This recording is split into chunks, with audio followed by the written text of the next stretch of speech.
Na quarta aula do curso, eu vou falar sobre as tarifas de eletricidade, quais são os objetivos da tarifa e os componentes que formam a tarifa de eletricidade que a gente paga.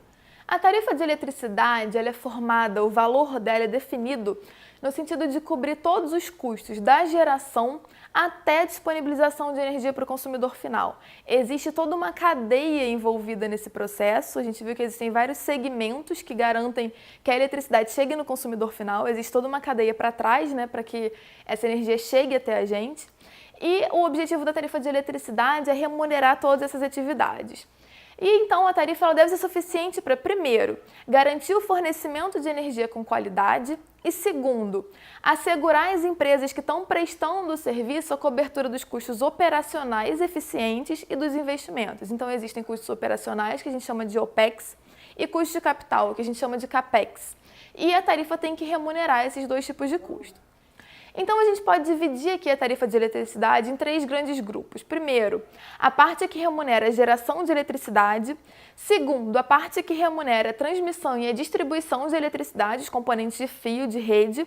E terceiro, a parte destinada ao pagamento de encargos e impostos do sistema. E é importante a gente entender também que a receita dos serviços de distribuição, a receita das distribuidoras, ela também é recuperada através do pagamento de tarifas pelo consumo de eletricidade. Então, a remuneração das empresas de distribuição se dá via pagamento de tarifas. E a receita necessária, o montante total de receita necessária para a remuneração dos serviços de rede de distribuição é denominada receita requerida. E essa receita requerida a gente pode decompor em duas parcelas, parcela A e parcela B. E os custos são alocados na parcela A ou parcela B de acordo com certas características. Na parcela A são alocados os custos não gerenciáveis, que são custos que não dependem da distribuidora em si. E eles são repassados diretamente às tarifas. Já a parcela B engloba os custos gerenciáveis, que são os custos que estão de fato sob a alçada ou controle da empresa de distribuição. Na parcela A, a gente tem aqui custo de compra de energia, custo de transmissão e encargos setoriais e tributos. Já na parcela B, a gente tem os custos operacionais, o OPEX, o custo de manutenção da rede e os investimentos na rede, o CAPEX. Agora eu vou falar um pouco melhor sobre os componentes de cada parcela, começando pela parcela A, pelo componente compra de energia. Esse componente remunera os custos de compra de energia, que cobre os custos da energia necessária para atender o mercado consumidor, mais as perdas técnicas e as perdas não técnicas regulatórias. Então, a gente tem aqui na figura o montante necessário para atender o mercado, mais o montante que é perdido na rede básica, as perdas técnicas na rede básica, as perdas técnicas na distribuição e as perdas não técnicas, que é o furto de energia. Esse montante de energia multiplicado pelo preço em real por megawatt-hora tem que ser igual ao custo de compra de energia. O segundo componente da parcela A é o custo de transmissão de energia. E esse componente ele é voltado a cobrir os custos de transporte de energia desde a rede de transmissão até as distribuidoras. Então, a gente tem aqui o custo de transporte na rede básica, mais o uso da distribuição é igual ao montante total de custo de transporte de energia. O último componente da parcela A são os encargos e tributos. Bom, os encargos, por um lado, eles são instituídos por lei e viabilizam a implementação de políticas públicas no setor elétrico especificamente.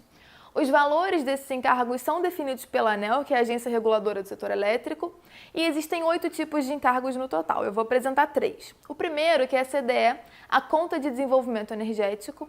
Segundo, o PROINFA, que é o Programa de Incentivo às Fontes Alternativas. E o terceiro, que é o PID, que é o encargo voltado a financiar programas de pesquisa e desenvolvimento voltados ao setor elétrico. Os tributos, em contrapartida, eles são pagamentos compulsórios devidos ao governo ou ao poder público. E nas contas de eletricidade, a gente paga 3 tipos de tributo. Tributos federais, estaduais e municipais. São eles: PIS, COFINS, ICMS e CIP.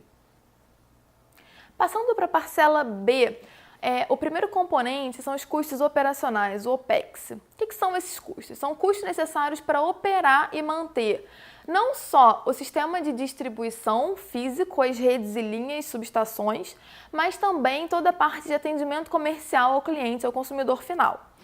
E é importante a gente saber também que só os custos operacionais eficientes são repassados para tarifas. Então, existe todo um processo de análise do regulador que vê quais os custos entram no critério de eficiência e só esses custos são repassados para tarifas. Os custos ineficientes das distribuidoras não são repassados. E os custos operacionais eficientes são definidos com base em 3 critérios centrais. Primeiro, o custo da distribuidora em si. Segundo, o nível eficiente de custo. Como é que é definido esse nível eficiente? O que é um patamar de custo eficiente? O regulador usa um método de benchmark, então ele pega outras empresas para definir um critério de eficiência, ele define uma empresa de referência. E terceiro, ele considera características da área de concessão, porque os custos operacionais eles vão variar de acordo não só com critérios de eficiência da própria empresa, mas também com as características que variam de área de concessão para área de concessão. Então, esses 3 critérios são levados em conta para definir os custos operacionais que vão ser repassados para a tarifa de eletricidade. O segundo componente da parcela B é o componente de investimentos, ou CAPEX da distribuidora. Os investimentos físicos, eles são a maior parte dos custos de investimento de uma empresa. E os investimentos prudentes são custos que são reconhecidos para, por exemplo, expansão do sistema elétrico, atendimento de novos consumidores, modernização e substituição de equipamentos que foram ou depreciados ou deteriorados e atualização tecnológica. Agora que a gente entendeu um pouco melhor como a receita das distribuidoras, a receita requerida é dividida entre parcelas A e B, e como os custos gerenciáveis e não gerenciáveis são alocados nessas parcelas, qual o peso de cada uma dessas parcelas? Qual o peso do tributo na conta de eletricidade que a gente paga? Bom, cerca de 53% do valor total da conta de eletricidade corresponde à parcela A, ou seja, aos custos não gerenciáveis, que estão fora do domínio da distribuidora. Cerca de 29,5% da nossa conta é destinado ao pagamento de tributos, ICMS, PIS, COFINS. 17%, que é a menor parcela desse montante total, corresponde à parcela B, que são os custos gerenciáveis, os custos que efetivamente estão sob o domínio, sob o controle das empresas de distribuição. Finalmente, eu vou apresentar de uma forma bem breve como as tarifas de energia elétrica são reajustadas e calculadas.